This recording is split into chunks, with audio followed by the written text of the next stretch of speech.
Убакыт чиркин кайрадан зымыраган куштай айланып учуп, бизге берилген эфирдик мүмкүнчүлүк сиздер менен баарлашууга убакыт таптып эйм. Анын үстүнө бизге берилген мүмкүнчүлүктү туура пайдаландыкпы, иши кылып, сиздерден келип жаткан каттардын ичинде бизге көптөгөн сын пикирлердин ичинде сунуштар да болуп жатты. Айкөл чыгармачылык өндүрүштүк бирикмеси жана Дил мирөөгө адеп ахлак маданий борбору чогуу иштеп чыккан айыл кечтери долбоору мына бүгүн дагы өз сапарын улантууда. Бул жолу буюрса биздин сапарыбыз мына ушул Кыргыздын бермети болгон Ысык көл кылаасы жак болмокчу. Мен көлгө келе баштаганыма бир 10 жылдан убакыт ашып калды да, бирок акыркы 2 жылдын ичинде мен көлгө сууга түшө элекмин. Кандайдыр бир ички коркунуч бар да. Бул чөгүп кетем же набыт болом деген коркунуч эмес. Колумда эч кандай илимий далилдөө болбосо дагы ичим менен сезем, бул көл ыйык, сакташ керек. Мен өзүмдүн денемдин кири менен ушул көлдү булгап коюудан корком. Кеде ичимен ушунчалык аянам, биздин ушу касиеттүү Ысык көлдүн баркына жетпейбиз да, туризм деп атабыз, мейли, бул жакшы, бирок келгендер эмне гана кылбай атат. Көлдүн жээги эмне гана болбой атат. Орусча айтканда большая спальня, большой ванной. Улуттук каада салттарды, маданиятты, той тоорлордун улуттук өзгөчөлүгүн унутпай калган рух негиздерин жандандыруу жана жайылтуу, айыл таланттарынын жалпы элге тааныштырып аларга баа берүү менен бирге бүгүнкү эс алуу маданиятын чагылдыруу, жаштарды кайрымдуулукка, ыймандуулукка, адеп акылакка, сабырдуулукка, момундукка чакыруу, жаштарга той тоорлордо, шаам чөкөт салтанаттарда конок күтүүдө кызмат өтөөнү үйрөтүү. Ал эми көрсөтүүнүн жүрүшүн негиз көздөгү болгон азыркы күндөгү абалга кайдыгер карабаган, жүрөгүндө жалыны бар, ар бир маселеге кыраандык менен мамиле жасаган, кара кылды как жарган касиети бар, бейтанышты тааныштырып, урушканды жараштырып, жарашканды туугандаштырган аксакалдар, айыл ардагерлери, урматтуу ээлер менен рух негизи көйгөй маселеси чогуу чечилмекчи. Урматтуу телекөрүүчүлөр, бүгүн айыл кечтери программасы Ысык көл областынын эң чоң айылдарынын бири Саруу айылында. Ошол айылдын аксакалдарына, байчилерине чоң рахмат. Биз бул айылга келгенибизге мына бүгүн бир суткадай убакыт болду. Алдын алып келгенибиз негизги себеп мына ушул айылды изилдеп көрөлү. Ушул айылда биз алдыбызга максат кылып койгон Кыргыздын чыныгы цивилизациясынын көрөнгөсү бар бекен, жок бекен деп изилдеп көрөлү деп келдик эле. Аны бүгүнкү көрсөтүүнүн жүрүшүндө өзүңүздөр байкап көрөсүздөр. Бул көрөнгө канчалык деңгээлде, деги эле ушул айылдын аксакалдарынын деңгээли, байчилеринин деңгээли, биз койгон темага кандай ой жүгүртүү менен айкалышат. Бүгүн адаттагыдай көрсөтүүдөн айырмаланып бир-эки жаңылык бар. Биринчиси, буга чейин мына ушул Коломторух ордосунда иштеп келген биздин урматтуу Өзбек ажы Чотонов мындан ары экранда ушул айыл кечтери программасын тең тайлаш, өнөктөш, ошондой эле алып баруучулардын, эксперттерин жыгып кандай атасаңыздар боло берет. Ошо Өзбек ажыда бар бүгүнкү көрсөтүүдө толугу менен. Экинчи жаңылык, буюрса мен Өзбек ажынын кеңеши боюнча көптөн бери ойлонуп жүрдүк эле. Муну дагы киргизүүгө аракет кылдык. Аны сиздерге кандай таасир берет өзүңүздөр көрөсүздөр. Насыйхат рубрикасын ачтык. Аны көрсөтүүнүн аягында өзүңүздөр көрүп болосуздар. Негизги коюлган тема мына билесиздер, урматтуу телекөрүүчүлөр, урматтуу айыл ардагерлери. Бүт эле бардыгыбыз айтып атабыз, мына ушул кийим жөнүндө сүйлөшүп көрөлү да. Тигинин баласынын кийгенин кара, мунун баласынын кийгенин кара, мына бизди телевизор бузуп атат, тиги мынтип атат, жылаңачтанып атат деп атабыз. Бирок ошол эле учурда эркектер аялдын кийимин кийип атат, аялдар эркектин кийимин кийип атат. Кечирип коесуздар, туура эмес айтсам, ошону айтып аткан аксакалыбыздын өзү мойну сунуп кеткенче бурулуп карайт ошо келинди.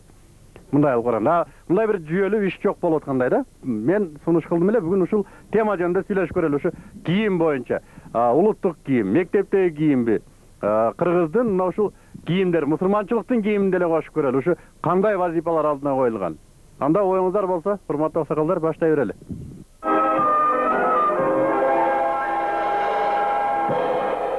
Илгерки кыздар менен келиндердин айырмасы. Абышкалар карап туруп эле айтып койчу. Мынау келин экен, бул кыз экен.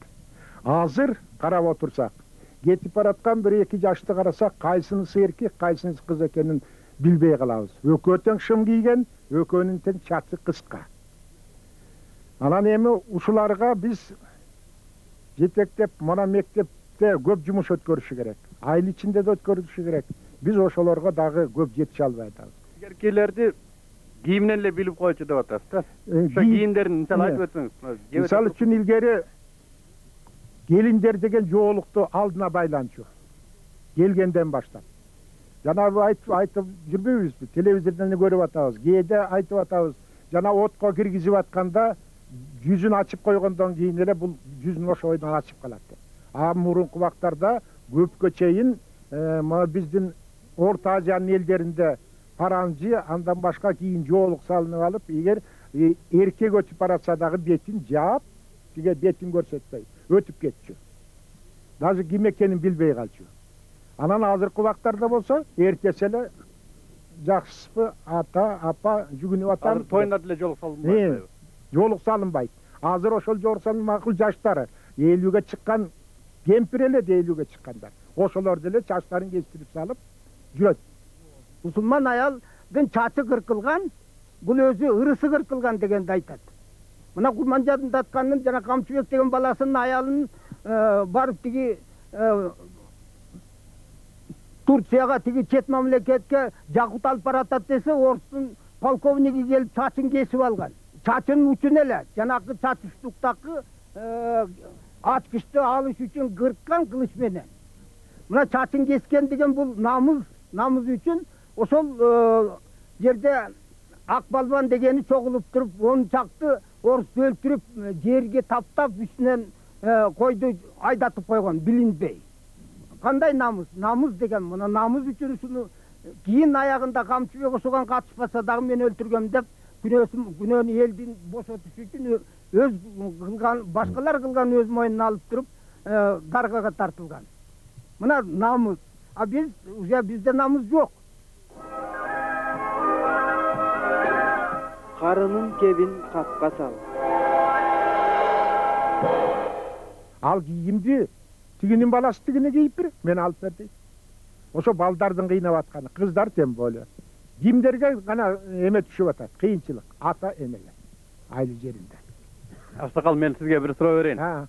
Балдарыңыз бар да, Бар. Кандай кийинишет ошо балдарыңыз? 5 балам бар, 5өөнүн эң кичүүсү 24-тө. Иштеп атат. Менин балдарым, мен мактанбайын, андай кийбейт. Эми мен сизден сурап атканым, сиз тааныган эле ушул айылда кишилер бар да. Ооба. Ушул кишилердин ичинде кыздары да бар болсо керек, балдары да бар болсо керек, туура эмес кийинип аткан. Айтат деп ойлойсузбу ошолор, эй кызым мындай кийбе, мен сени тиги жоон санын көрүп атам деп. Ошону айтып атабы, айтпай атабы деп айтыш кыйын. Жооп издеп көрсөңүздөр, урматтуу байбичелер. Сиздер кыздарыңыздарга айтасыңарбы ушуну? Шаардан окугандар бар, жактан окугандар бар. Анан жанагы жекеле бул кийген кыздардан көрбөйлү, жана мода чыгарган жерди тыюуга болбойбу? Мисалы үчүн мода чыгарганда телевизордон көрсөткөндө жөн ошол жерден кол чаап ошол жердегинин баары ышкырып ушундай кыйын көтөрүп атат да. Анан ал жердегини жаштар аябай кыйын курч көрүп атат да. Ушундай кийсек эле болот экен деп. Анан жанагы кээ бирөөлөр жанагы чолок, жеңил ойлуу кыздар ошого көчүп кетет да. Бул мындай кылып жүргөндө мындай болуш керек. Эми ушу айланып келип, ушу жоопко келип атабыз. Ошол кыздарды кой десе, коебу же койбойбу? Коет, эмне үчүн койбойт? Ошону айтып атабызбы кой деп? Ал айтабыз, кантип айтпайбыз. Айтып атасыздар, биз айтып атпайбыз. Эне деген менен кыз аябай акылдаш болот да, сырдаш болот. Анда апа кечирип коесуз, мен 1 суткадан бери силердин айылда жүрүп атабыз деп атпаймынбы? 1 суткадан бери мен бир да узун көйнөк кийген кыз көргөн жок. Ким айтып атат эми муну ушул айылда? Узун көйнөк кийген кыздар келбесе керек бизге. Биз жерге келген жоктар кыздар. Жок, бул жерде эмес, мен айылыңыздарды кыдырбадымбы? Ысык көл областынын Жети Өгүз районундагы Саруу айыл өкмөтү 1890-жылы негизделген. Ысык көл өрөөнүнүн тескейинде, Жууку суусунун оң жээгинде, Бишкек-Каракол автожолунун боюнда жайгашкан. Райондун борбору Кызыл Суу кыштагынан 5 километр батыш тарапта. Калкынын саны 1986-жылы 5024 адам болсо, азыркы күндө 7000 адамды түзөт. Айылдын жашоочуларынын басымдуулук бөлүгү негизинен дыйканчылык менен мал чарбасында эмгектенишет. Калктын социалдык катмары эмгекке жарактуулар, студенттер, көп балалуу үй бүлөлөр жана пенсионерлер болуп бөлүнөт. Билим берүү, маданият, социалдык камсыздоо тармагында, соода тармагында жана башка тармактарда кызмат кылышат. Анын ичинде Улуу Ата мекендик согуштун катышуучуларынан тарта Баткен окуясына катышкандар да бар. 1650 түтүндүк калк жашаган Саруу айылы Жети Өгүз району боюнча эң чоң айылдардан болуп эсептелинет. Айылдын Борбордук көчөсү Сароо айылындагы биринчи мугалим ажылыкка жөө барып келген Жээренбай ажынын атына берилгенине 4 айдын жүзү болду. Ал эми 1928-жылы Сароо айылында биринчи жолу мектеп ачылган. Бул мектеп Улуу Ата мекендик согуш учурунда балдар үйүнө айланып, азыркы күндө Жапар Шабалдаев атындагы толук эмес орто мектеп болуп иштөөдө. Андан сырткары толук орто мектеп, жалпы алганда 2 мектеп балдарга билим берүүдө. Сароо айыл өкмөтүнүн башчысы тарабынан Сароо айылдык кеңештин айыл өкмөтүнүн паспорту катталган. Кыргыз жери бейиштин төрү. Мына бойго жетилик балакатка да кыздар деп коебуз. Ошолор такыя деп коет. Үкү тагылган топу кийет экен. Бул такыялы кыз деп коет. Анын чачы 5 жагынан өрүлгөн. Аны тааны такыялы кыз деп атайт. Экинчи бойго жеткен кыздар болсо тебетей, үкү тагылган тебетей кийет. Келиндер болсо келечек кийип чачын экиге өрөт экен салт боюнча. А байбичелер болсо чоң башкача келишкен келечектерди кийет. Атактуу артисттер бар да. Ошо артисттер 60ка чыккан, 50ден ашкан артисттер кыргыздын салтын бузуп тебетейдике кийип, анан үкүнү башына тагынып алат. Ал кыргыздын салтын бузган деп эсептейм да. Мен ушуга бир суроо менен кайрылайын да, агай. Мейли артисттер тим коюңуз эми. Көп болсо Кыргызда бир 20дай артист бар экен. Үкүлүү топу кийбей мейли. Аны койло мен мына айылыңарды карадым, бир дагы ушу кыргыздын чепкенин кийген аксакал көрбөй атам да. Буну эмне деп айтасыздар эми? Артист ким эле коюп элечи. Мына бир белдемчи тагылган байбиче жок. Элечек тагынган байбиче жок. Айылыма келгенден бери аксакалдар менен чогуу жаман жакшылыкта чогуу жүрүп. Барлык аксакалдардын чепкендери бар, калпактары бар. Ошолор майрамдарда. Эмне бүгүн неге аны майрамда гана кийиш керек? А мындай күнүмдүк турмушта кийсе болбойбу? Илгерээки окуп атканда чачыбызды узун коюп, мугалимдердин тилин алып, бантик тагынып, энелердин тилин алчубуз да, баспа балам. Узун көйнөк кий. Узун көйнөк кийбесең болбойт балам. Карылар көрсө тии баланчанын кызы оюн барборчу кийчүбүз. Чачыңды кыркпа балам. Тии дүйнөдө сурак болот. Чач эсептелүү деп айтчу энелерибиз. Анан тилин алчубуз. Анан эмне десе, эми келин болуп келген кезде айтайын, мен келин болуп келген кезде кайненелерибиз балам астың менен жүгүнүп самоорду алып кирериңде астың менен жүгүнүп кир дагы артың менен чык дечү. Биз артыбыз менен чыкчубуз. Анан арты менен уялчубуз да, анан сакалдуу кишилердин астынан өтчү эмеспиз. Мындай энелердин астынан да өтчү эмеспиз. Артыбыз менен кантип өтөбүз ушул сакалдуу кишилердин алдынан деп уялып, артыбыз менен чыгып кетчүбүз. Ошондо силер айткандай каада салт жакшы болчу. Азыркы кыздарда эми салтка байланыштуу мини юбка. Мейли кызды өксүп калбасын, ушу атанын үйүнөн чыкканча эркелетип туралы деп жалаңачтай берели. Үйгө келип аткан келин неге жолук салынбай калды? Ия, айтып көрдүңүздөр, мисалы үчүн мына кол өзүңүздөр мындай эр жүрөктүүлүк менен кол көтөрүп көрсөңүздөр, менин келиним жолук салынбайт деп элечи. Эмнеге салынбайт, ошону сүйлөшүп көрөлү. Эми ошо жөнүндө бир эки ооз айтып көрөйүн. Эми эл деген эл экен, толкуган көл турбайбы? Бирөөлөр эле мейли шаарлык болобу, мейли райондук болобу, мейли селолук болобу, ошол эле моданы жакшы көрүп жанакынтип эле каалап калса эле эл деген ошого көчүп кетет экен. Мен ушу өзүмдүн түшүнүгүм ушундай да. Анан эми аны көлдү токтотуу деле кыйын экен. Эми мына отурган аксакалдар, менден улуулар, кичилер баары эле бул иштен кур эмес. Баарынын башында бар. Эч ким сактана албайт. Баарыбыздын эле бала чакабыз, небере чөбөрөбүз, маңдайыбызда чай куюп аткан келиндерибиз деле жанакы көйнөктү кийип жүрөт. Балаңызга айтсаңыз болбойбу? Ай балам, тиги аялыңа жолук салчы деп.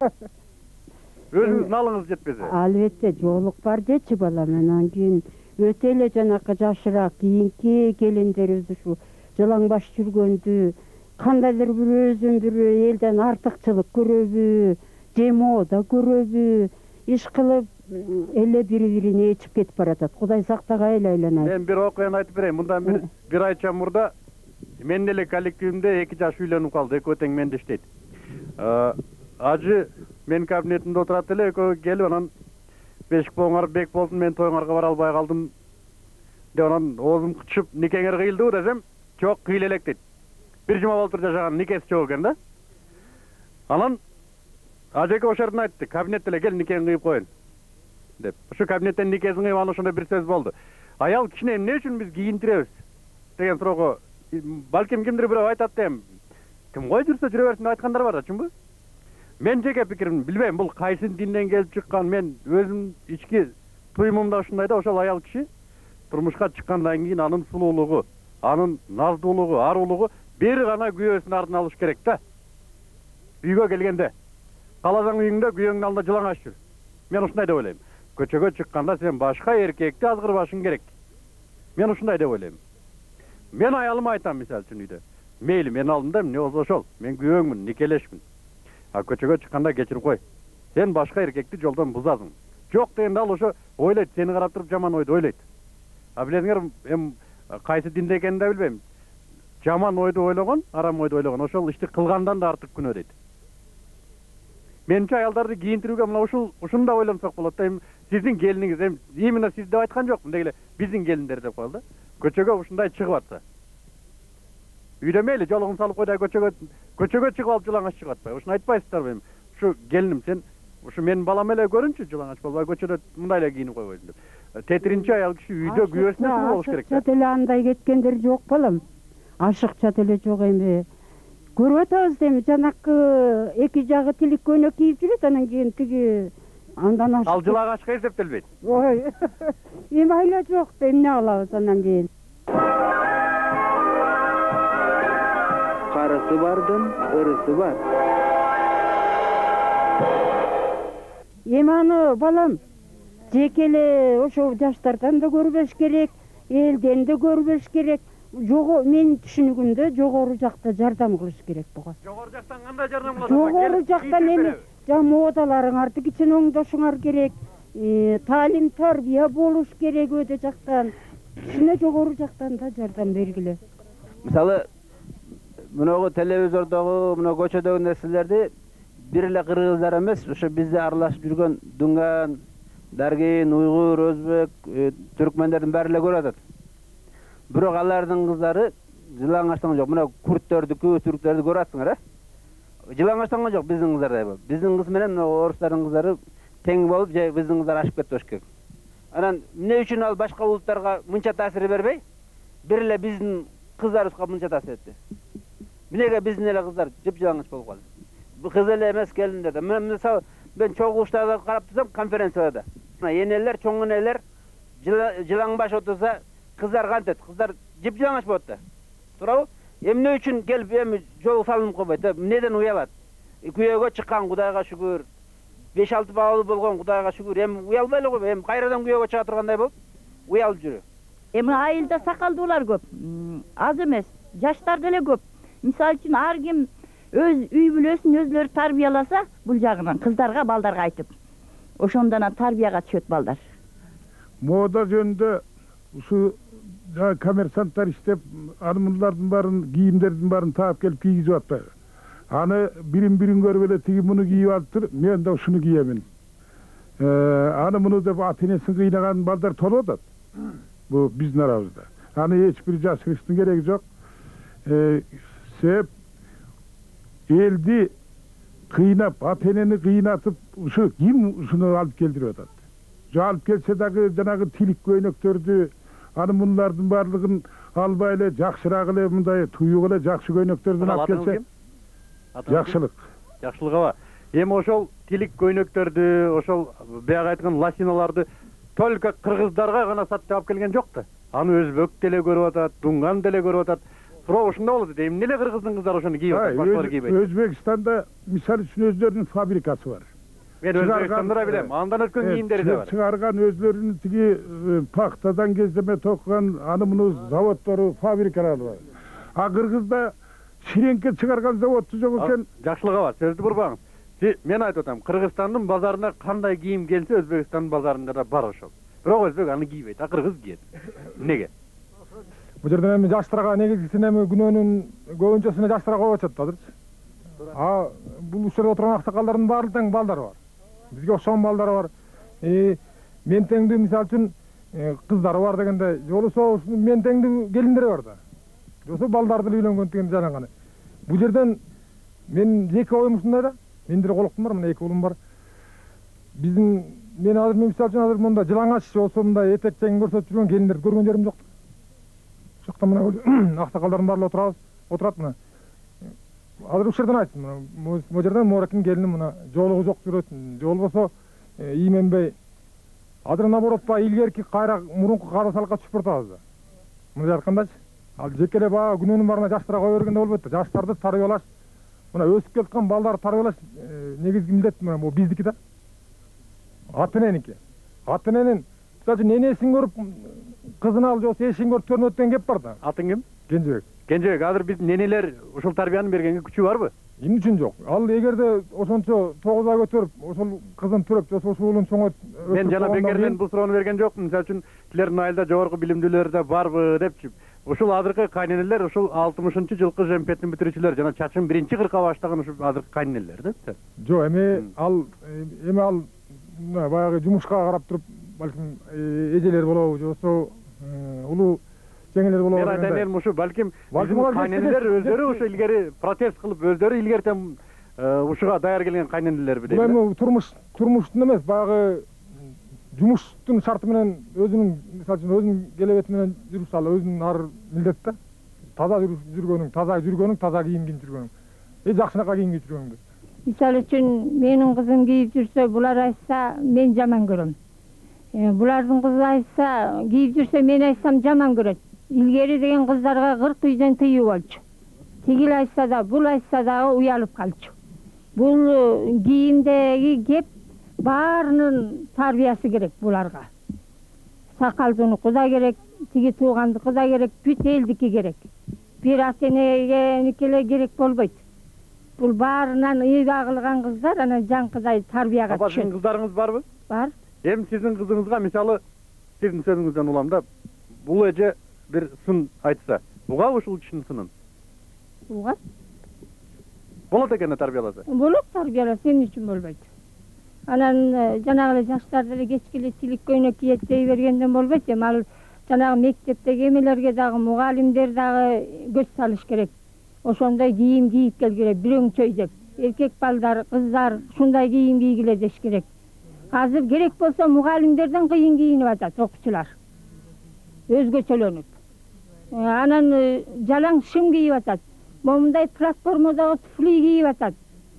Керек болсо чыны мугалимдерден кыйын кийинет. Байкуш ата энелер алып берип атат да ошону. Ошого мугалимдер да көз салыш керек. Рахмат. Бүтүн эл көз салыш керек ошо. Азыр кайдыгер да баары, ким эмне болсо иши жок.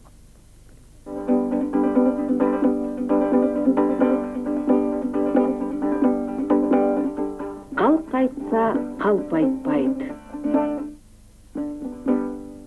Мен атым Бакир Ажы, 1993-жылы Меккеге барып келгенмин. Ал жердеки ислам өлкөсүндөгү барган ажылардын, ажы аялдардын кийим кандай кийинип жүргөнүн мен өз көзүм менен көрүп да келдим. Ошону ушул жерде отурган сакалдууларга, бала бакыраларга баарына айтып да жүрөм. Эми ысык деп мында жогору жакта азыр биздин туугандар айтып өттү, ысыктан коркуп ушу шортик кийип келдик деп.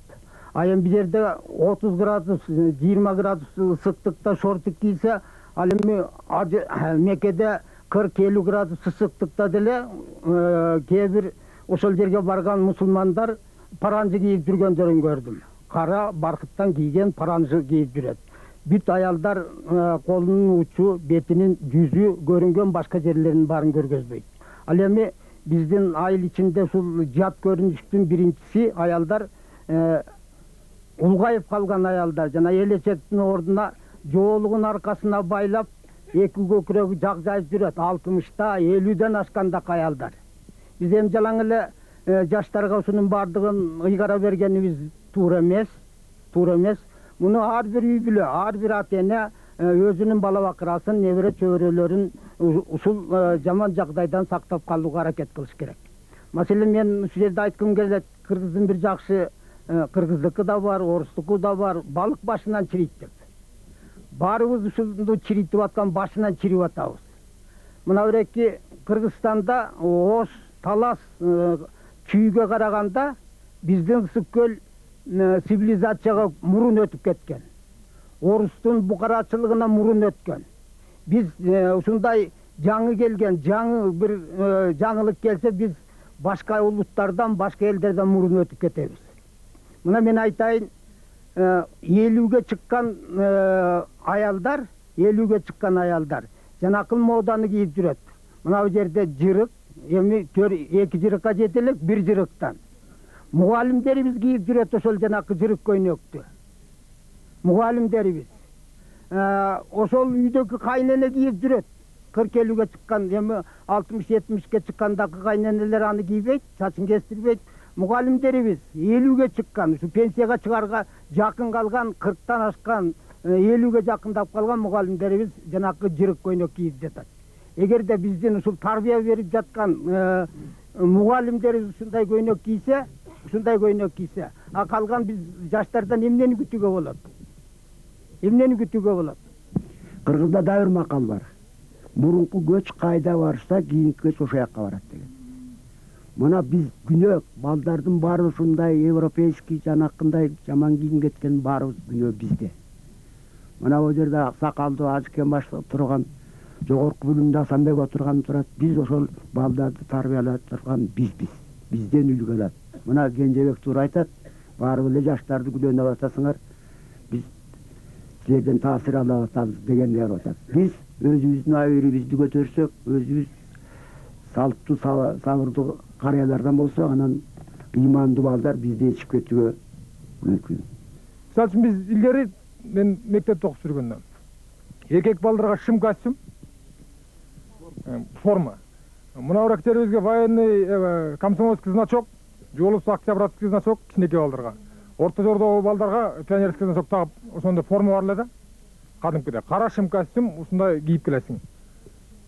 Кыз балдарга болсо чачын өрдүтүп, бантигин тагып, узун формасы менен келишип эле. Азыр ошол формалар бар негизгиси. Ошол формалар сатылып атат. Базарда да деген эмне кааласаң бүт бар турат да. А негизи ошону кийгиз, ошол отурган морек аксакалдар, энелер, эжелер ошолор негизи кыздарына эне деген, кызга деген жакын болот негизи. Ошол айтса, балага болсо ал эркек бала бир шым костюм, ал бир калпак, башына бир көйнөк алып берсе, ал эркек бала ошо менен дене башы көрүнбөй жүрө берет да. Бу жерде мен Кенжебектин оюн улантып кетейин. Мисалы, мына баардыгыбыз эле макул болобуз ушуга. Ушу кийим тарбиясы үй бүлөдөн, мектептен башталат деген сөз туура да, чынбы? Мектептен тарбиялайбыз деп айтсак туура болобу? Анда эмнеге мектептен тарбиялап айтабыз ушуну, урматтуу байбичелер, аксакалдар, эмнеге биз мектеп формасын кийгизбей атабыз анда? Себеби мен сурап атканым, айтышыңыздар мүмкүн, мектептин формасы кымбат болуп атат, деп. А мен буга жооп берейин. Сиздер азыр кийинтирип аткан кийимиңиздер, кечирип коесуздар, мектеп формасынан бир канча эсе кымбат. Мындай алып караганда. Азыр форма деген чыкпай калды дүкөндө. Форма жок азыр дүкөндө. Эми жок, мейли апа, форма деген жок калсын, мейли заводду күйүп кетсин деп коелу, бирок мейли заводду күйүп кетсин, бирок бир швеяга заказ берип, бир мектеп чогулуп туруп, бир жылга момундай тигип бер, 50 бала 50 кызга десе болот да. Ооба, мисалы үчүн жардам берет. 2 метр материал алса, же 1,5 метр материал алса, эне атасы деле кийип берет. Азыр баары билет. Кийим тигишти, баары бүт билет. Ошону мугалимдер айтыш керек. Эгер форма кийбей келсе, сабактан чыгарбайсы, арзан турат. Азыркы жакы 90 тилик көйнөктөн көрө форма арзан турат да. Эми мен айтат элем, мугалимдер эмес, менимче ата-энелер айтыш керек го. Мугалимдерге ата-энелер айтыш керек менимче. Менин баламды мектептен ыймандуу кылып чыгаргының. Сен ыймандуу кылып чыгарышың үчүн мен балам момундай кийиниш керек деп. Ата-эне да айтыш керек, школдон да айтыш керек. Ата-энеден көрө школдукун жакшы угат. Себеби алар билим берет, билим алыш керек ошодон. Мугалимдикин жакшы угат. Ата-энеден көрө, ата-энелердикин ой тигинин кызы тигини кийиптир, мен да ошондой кийем, мен андан калмак белем дейт. Ошон үчүн школдо тарбия күчтүү болсо, бала анан тарбияга көчөт.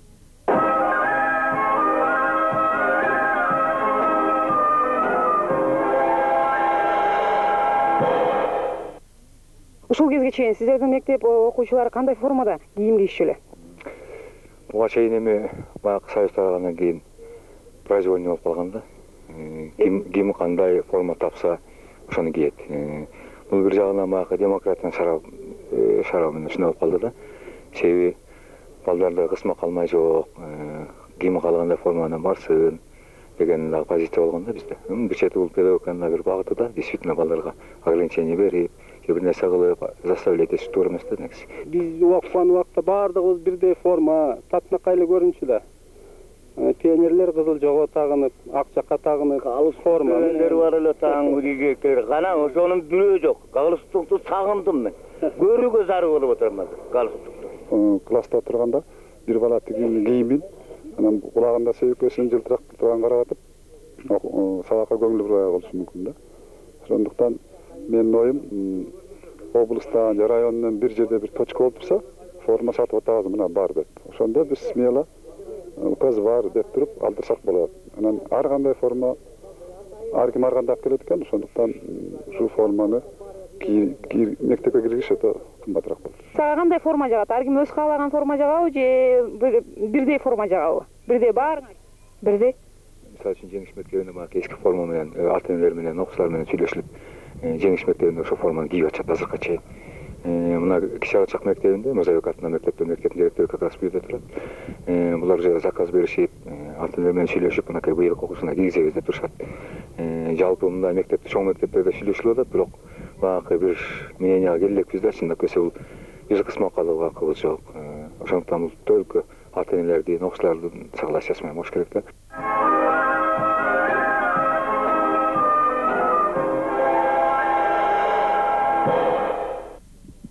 Бул жерде жалаң эле аял аттуунун баарын күнөөлөп койдуңар.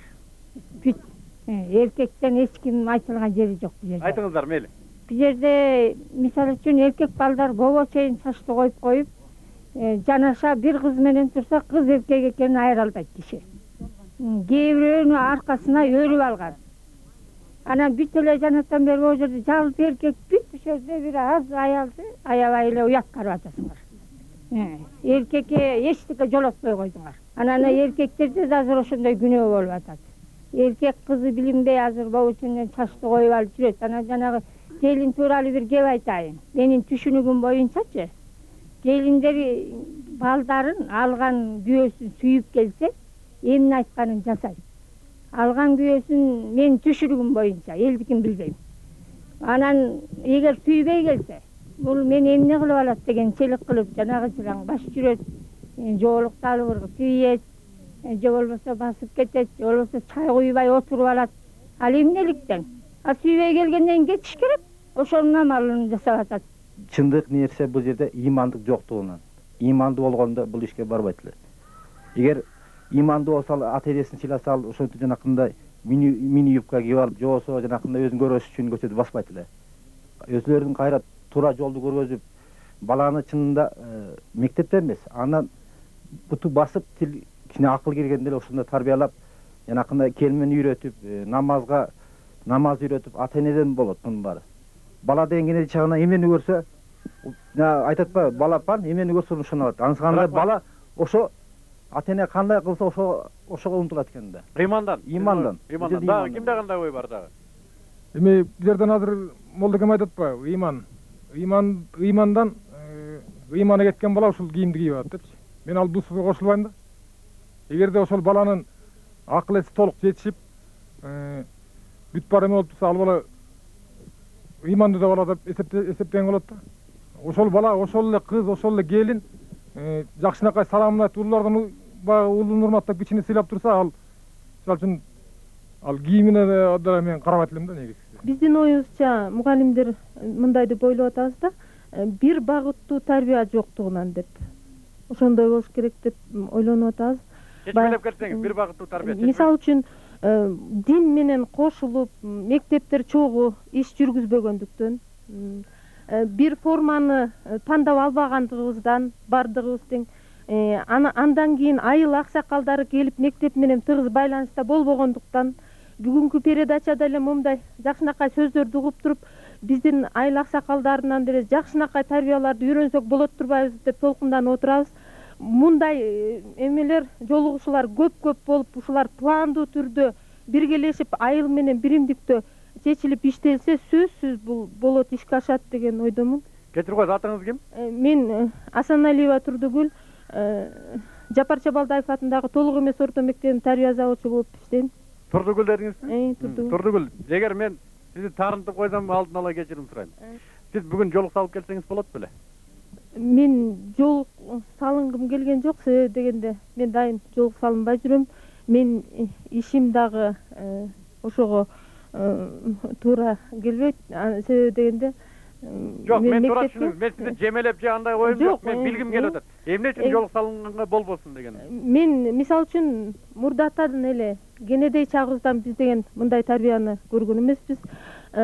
Тескерисинче мектепте жолук салууну деген бул уят иш болгон. Эми Турдугүл, бүгүн башка күндө, мисалы үчүн мына 10 жылдан бери эгемендүүлүк деп кыйкырып атпайбыз. 10 жылдан бери үйрөнүп койсок болот да салганын, үчүнбү?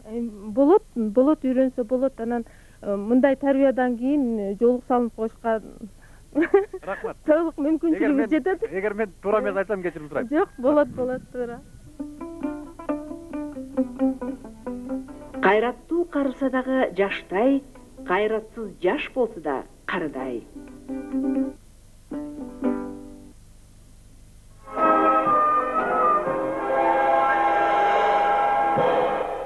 Аял деген өзүнө жарашыктуу, аял затындай үлгүлүү, ушу мына кыздарына, келиндерине үлгүлүү болуп, жакшынакай аялдын кийимин кийип жүрсө, эркек өзүнүкүн кийип жүрсө, ошо эркектиги артын, аялдыгы артын, ушу жанагы женственность дейт, мына назиктиги, мээримдүүлүгү, ушу аялга тийишелүү сыпатта артыш керек да, ошо кийим менен.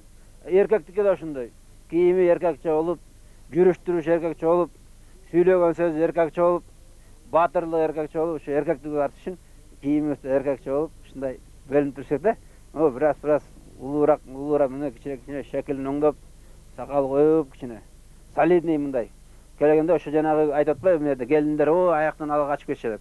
Ошо бир жагынан биз да себепкөрбүз. Биз жаш жигиттердей болуп, аксакалдар. Аялдар кемпир болуп калган аялдар жаш кыздардай болуп жүрүшү ошо бизден жанагы эме кетип калды. Өзүбүздөн да кетти солидность жанагындай. Бизден да кетти мындай жанагы айбатыбыз, мына биздин сүрүүбүз, ошо биздин сыйыбыз да кетип калды. Ошон үчүн эме анан мына жана бу жерде жигит айтып атат, ыйман менен байланыштуу эмес деп. Бул ыйман менен байланыштуу. Мына пайгамбардын айтканы бар. Ыйман менен уят эки бир тууган эже сиңди деген. Бирөө кетсе экинчиси да кетип калат. Уят кетсе ыйман да кетет, ыйман кетсе уят да кетет. Экөө аябай жанаша да. Мисалы кой коңдоп сууланам деп карышкырын тезин жазып чыкты. Ошо сыяктуу жана биздин кыздарда жана мода кийем деп кой коңдоп чыгып, анан таланып калат да жана иттерге, эки буттуу иттерге. Ошо сыяктуу болуп калбасын, анан жанагындай бактысыз болуп калбасын. Чында биздин кыздар, мына биз аксакалдар дайыма билели, мына жүргөн кыздар биздин кыздар, келиндер биздин келиндер. Бу жүргөн аялдардын баары бизге же эже болот, же карындаш болот, же ошо биз бир туугандыгыбыз бекем болуш керек. Ошолорго дайыма ушу туура насихат айтып, өзүбүздүн карындаштай, өзүбүздүн бир туугандай көрүп, ошолорго мындай туура жол көргөзгөнгө аракет кылайлы. Бул жерден биз жаман көрүп эмес, мына аялдарды жаман көрүп айтып аткан жокпуз.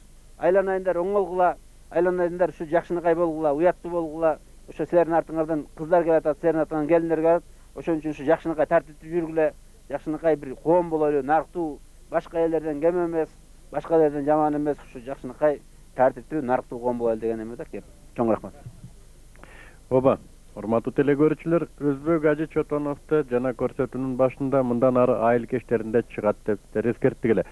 Бул кишиге ар түрдүү сын пикирлер айтылат, бирок мен бир жагын баалайм.